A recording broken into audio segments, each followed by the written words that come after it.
অতি অপরূপ শিলাময় স্তূপ, শিল্প শোভার সার। সন্ধ্যা বেলায় সূচিবাস করি রাজপুত রাজপালা, আসিতেন ফুল সাজাই ডালায়, স্তূপ পদমূলে সোনার থালায়, আপনার হাতে দিতেন জ্বালাই কনক প্রদীপ মালা। অজাত শত্রু রাজাগুলো জলে পিতার আসনে আসি, পিতার ধর্ম শরীরের স্রোতে মুছিয়া ফেলিল রাজপুত।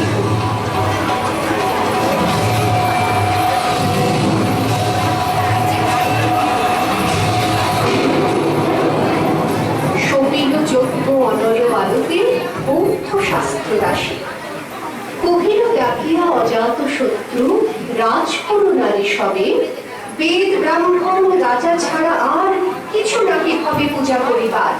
এই কটি কথা যেন মনে সার, ভুলিলে বিপদ হবে।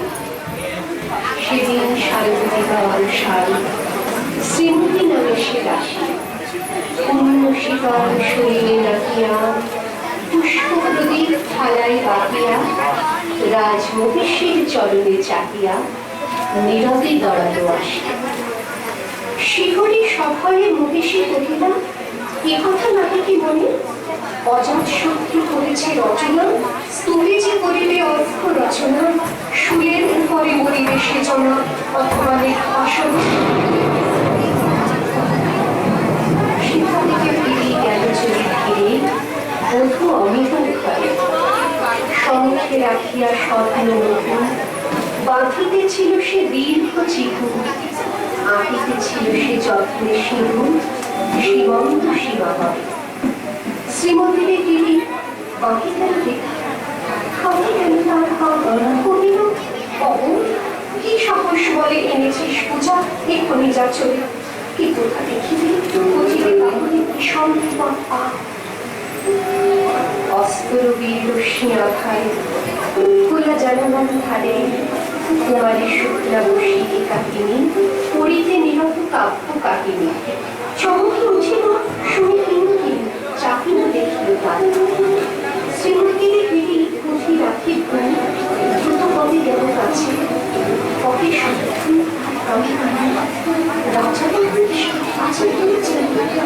এমন করে কি মরণের পানে ছুটিয়া চলিতে আছে। দ্বার হতে দ্বারে ফিরিল শ্রীমতী, লইয়া অর্ঘ থালি। এখনো আসেনি, সবে বাকি হয়েছে প্রভুর পূজার সময়। শুনি ঘরে ঘরে কেহ পায় ফল, কেহ দেয় তারে খালি। দিবসে শেষ আলো মিলাল নগর সন্ধ্যা করে, পথ জলহীন আধারে বিলীন, কনকলা হর হয়ে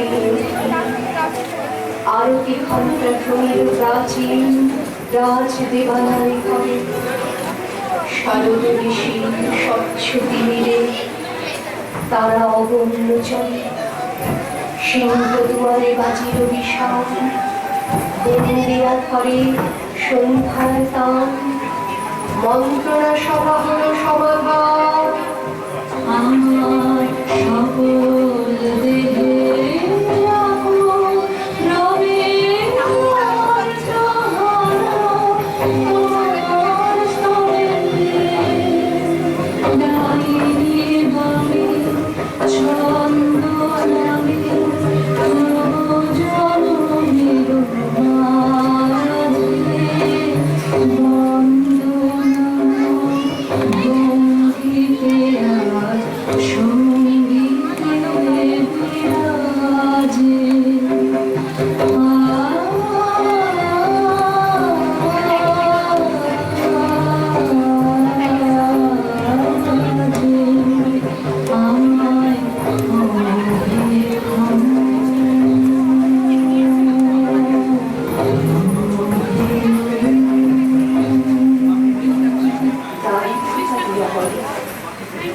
এমন সময় ফেলিয়া চৌকি প্রাসাদে প্রহরী যত, রাজার বিচরণ পালনা মাঝারে, স্তূপ পদমূলে গহন আধারে, চুরিতেছে কেহ যেন সারি সারি প্রদীপ মালার মুখ।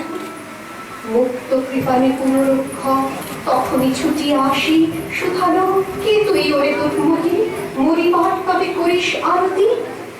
মধুর কণ্ঠে শুনি, শ্রীমতী আমি বুদ্ধের দাসী।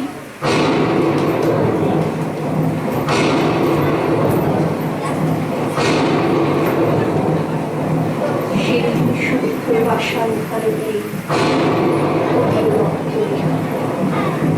সেদিন শারদ স্বচ্ছ নিশীথে প্রাসাদ কাননে নীরবে নিভৃতে স্তূপ পদমূলে নিবিড় চক্ষে শেষ আরতির শিখা।